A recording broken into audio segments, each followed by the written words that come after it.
The year is 1347.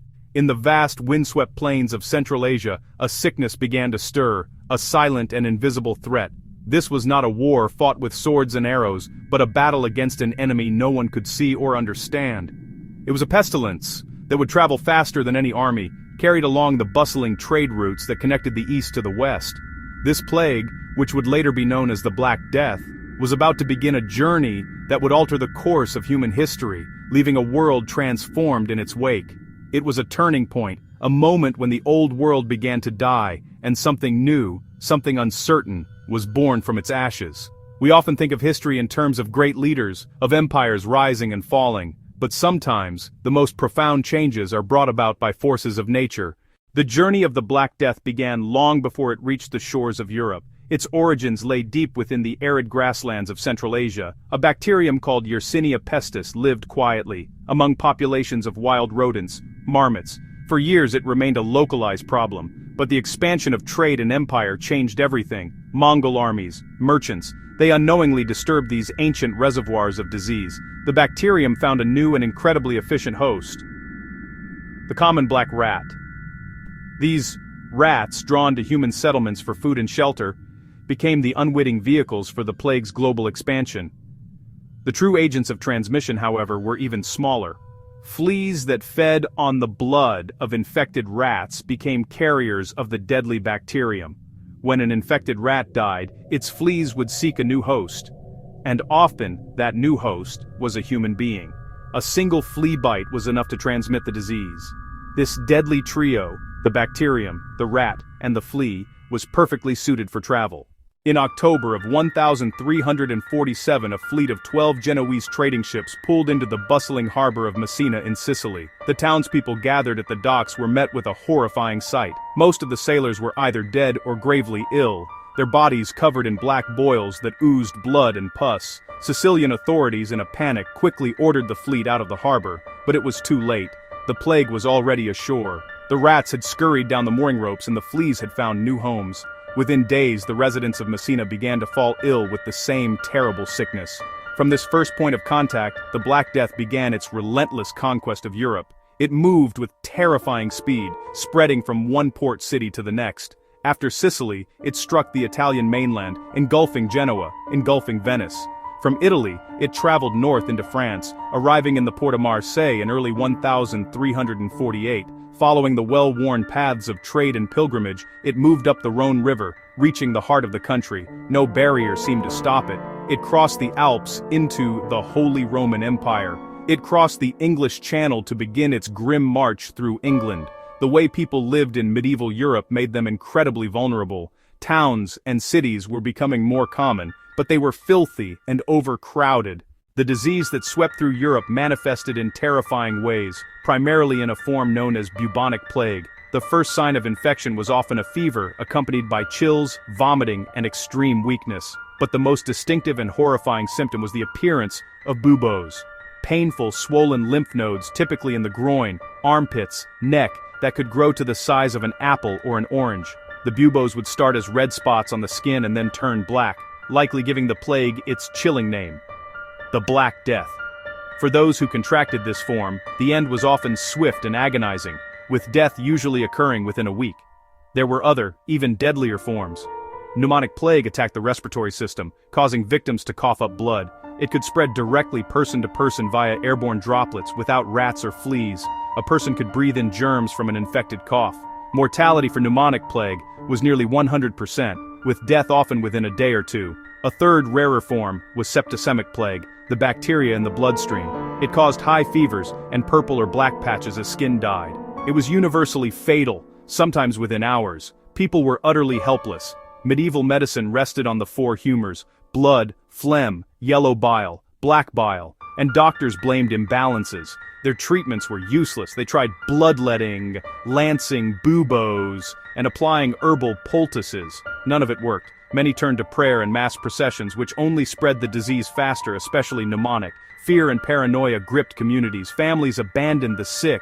Priests fled. Notaries refused to witness wills. The social fabric unraveled. Life became a desperate day-to-day struggle. healthy in the morning, dead by evening. The constant presence of death left a lasting despair across Europe. Ah, well, that was the reality they faced.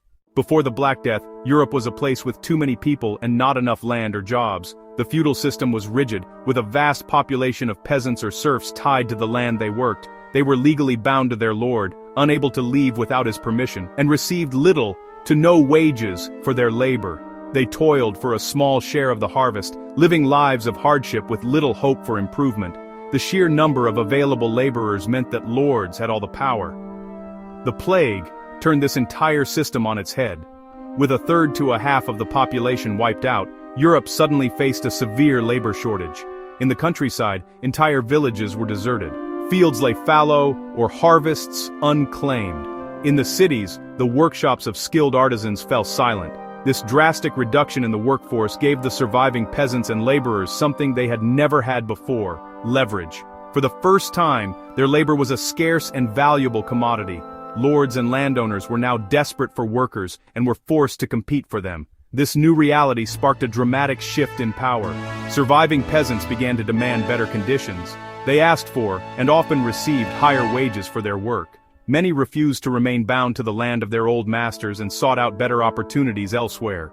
The concept of serfdom began to crumble as laborers realized they were free to sell their skills to the highest bidder. The ruling classes did not give up their power easily.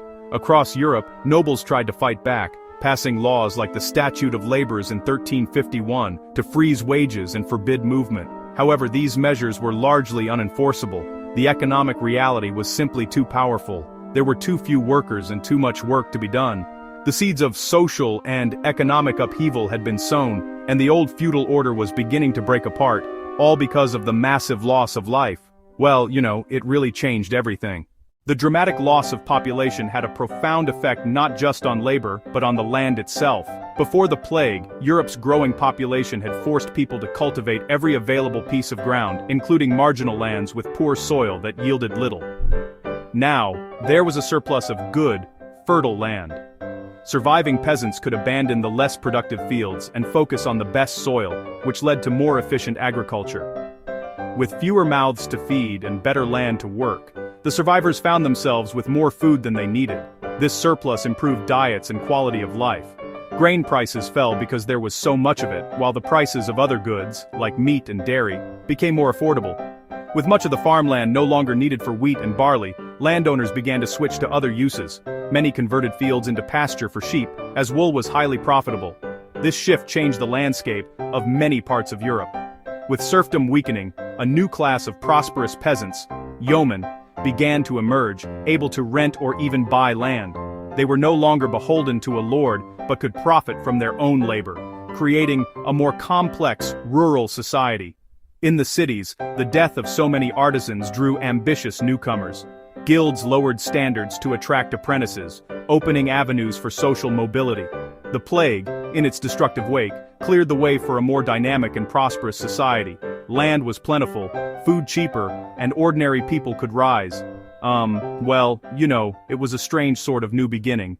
In a world where religion was the ultimate authority, the Black Death delivered a devastating blow to the prestige and power of the Catholic Church. For centuries, people had looked to the Church for answers and protection, but when the plague struck, the Church seemed powerless.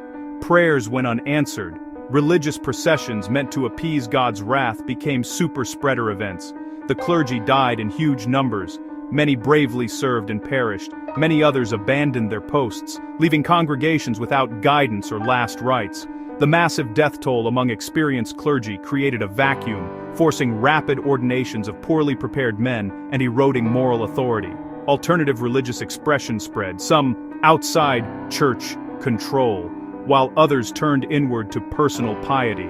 One extreme was the flagellant movement, publicly whipping themselves as penance. Initially tolerated, their fanaticism and anti-clerical rhetoric led to condemnation as heresy. Many left land and money to the church, growing its holdings and stirring resentment among nobles and families. The Black Death did not destroy Christianity, but it deeply wounded the institutional church's authority, paving the way for skepticism that would fuel later reform. So, faith was shaken to its core. The overwhelming presence of death left a permanent scar on the European psyche, and this trauma was vividly reflected in art and culture. Before the plague, religious art often showed tranquility and salvation with a merciful Christ. Afterward, art grew darker, morbid and obsessed with death. A new theme appeared, the dance macabre, the dance of death. Paintings, woodcuts showed skeletons as death, leading people from all walks of life, popes, kings, merchants, peasants, in a grim dance to their graves. The message, death is the great equalizer. Obsession with mortality produced the transy tomb, two effigies, the living likeness atop and a decaying body beneath, often crawling with carved vermin. A stark memento, mori. Literature was changed too. Boccaccio's The Decameron follows young nobles fleeing plague-struck Florence to a secluded villa, where stories pass the time, set against chaos, abandonment, and fear. The failure of medicine and theology to explain or stop suffering nudged thinkers toward observation and empirical approaches, not modern science overnight, but a crack in the old worldview. Collective trauma forced people to confront the limits of knowledge, planting curiosity and skepticism. Post-plague art and culture reminded all of life's precariousness, forever changing how people saw themselves and their world. Well, it was, a haunting transformation. The Blak Death was more than just a demographic catastrophe, it was the great accelerator of history. It did not introduce entirely new ideas, but it sped up slow-moving changes, propelling them forward with incredible force. Feudal hierarchy, church authority, and a land-poor, people-rich economy were systems under stress. The plague hit like a shock, breaking them apart and clearing the way for something new. It was a violent and painful reset for European civilization. The long-term consequences rippled through decades and centuries. The newfound power of common laborers led to peasant revolts as working classes fought to protect their gains. Though often crushed, deference to authority was broken. Higher wages and cheaper land created a more dynamic economy. Growing wealth helped fund the Renaissance, art, architecture, and learning. The plague also left a public health legacy. People learned practical lessons about contagion, even without germ theory. Italian cities pioneered quarantine, keeping ships and crews isolated for 40 days, a quarantino, before entry, and created health boards and lazarettos. These were first steps toward modern public health. The story of the Blak Death shows how a single event can alter the trajectory of human society. It was a tragedy of unimaginable proportions. Yet from that devastation, a new world began to emerge. A world with greater social mobility, a more dynamic economy, a more questioning and secular spirit, and a new awareness of our shared vulnerability. The Blak Death closed the book on the medieval world and opened the first page of the modern one. So yeah, it was a beginning as much as an end.